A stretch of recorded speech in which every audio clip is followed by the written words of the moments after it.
ഒരിടവേളയ്ക്ക് ശേഷം ലയണൽ മെസ്സിയും ഇന്റർ മയാമിയും ഇന്ന് കളത്തിലിറങ്ങി. ഈ വർഷത്തെ ആദ്യ മത്സരത്തിൽ മെസ്സി ഗോളടിക്ക് തുടക്കവും കുറിച്ചു. സീസണിന് മുന്നോടിയായുള്ള സൗഹൃദ മത്സരത്തിൽ Inter Miami Mexican team club അമേരിക്കയെ പരാജയപ്പെടുത്തി. പെനാൽറ്റി ഷൂട്ടൌട്ടിലാണ് ഇന്റർ മയാമിയുടെ വിജയം. മത്സരത്തിന് നിശ്ചിത സമയത്ത് ഇരു ടീമുകളും 2 ഗോളുകൾ വീതം നേടി. ഇന്ന് ഇന്റർ മയാമിക്കായി Lionel Messi, Luis Suarez, Jordi Alba, Sergio Busquets തുടങ്ങിയവരെല്ലാം ആദ്യ 11-ൽ അണിനിരന്നു. മത്സരത്തിൽ 31-ാം മിനിറ്റിൽ ക്ലബ് അമേരിക്ക ലീഡെടുത്തു. എന്നാൽ 3 മിനിറ്റിനകം ഇന്റർ മയാമി തിരിച്ചടിച്ചു. നായകൻ ലയണൽ മെസ്സിയാണ് ലക്ഷ്യം കണ്ടത്. ജോർഡി ആൽബയുടെ ക്രോസ് സുവാരസ് മെസ്സിക്ക് നൽകുകയും താരം ഹെഡറിലൂടെ ലക്ഷ്യം കാണുകയുമായിരുന്നു. എന്നാൽ മത്സരത്തിന്റെ 52-ാം മിനിറ്റിൽ ക്ലബ് അമേരിക്ക ലീഡ് തിരിച്ചു പിടിച്ചു. 72-ാം മിനിറ്റിൽ മെസ്സി, സുവാരസ്, ആൽബ, ബുസ്കറ്റ്സ് എന്നിവരെ ഇന്റർ മയാമി പിൻവലിച്ചു.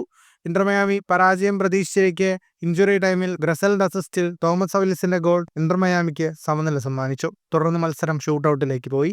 ഇരു ടീമുകളും 6 കിക്കുകൾ വീതമെടുത്ത ഷൂട്ടൌട്ടിൽ 2-നെതിരെ 3 പെനാൽറ്റികൾക്ക് ഇന്റർ മയാമി വിജയിക്കുകയായിരുന്നു. പുതിയ പരിശീലകൻ ഹവിയർ മസ്ട്രാനോയ്ക്ക് കീഴിൽ ഇന്റർ മയാമിയുടെ ആദ്യ മത്സരം കൂടിയായിരുന്നു ഇത്. ജനുവരി 30-നാണ് ഇന്റർ മയാമിയുടെ അടുത്ത സൗഹൃദ മത്സരം. ഫുട്ബോൾ ലോകത്തെ കൂടുതൽ വാർത്തകൾക്കും വിശേഷങ്ങൾക്കുമായി സ്പോർട്സ് കഫേ സബ്സ്ക്രൈബ് ചെയ്യുക.